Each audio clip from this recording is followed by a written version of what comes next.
દુનિયા એવું કહેતી હતી કે ભીખો ભૂવો મરી જવાના મરી જવાના મરી જવાના, પણ દુનિયાને એવી ખબર નથી કે જીને મારી ચહેરે જીવાડ્યા હોય એને મારનારું કોઈ પેદા નથી થયું.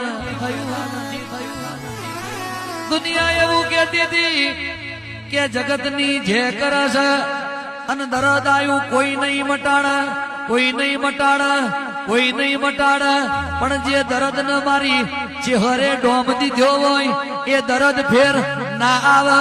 જીને મારી ચહેરે તાર્યા હોય એને કોઈ ડુબાડનારું ના મળે, જીને મારી ચહેરે જીવાડ્યા હોય એને કોઈ મારનારું ના મળે, જીને મારી ચહેરે બાવડો ચાલી બેઠા કર્યા હોય એને ભીખાભાઈ કોઈ પાડી દેનારું ના મળે. મારી એ વારસદ પલિયડ દેનારી ભીખા ભુવાની ચહેર બોલો, ચહેર બોલો, ચહેર બોલો.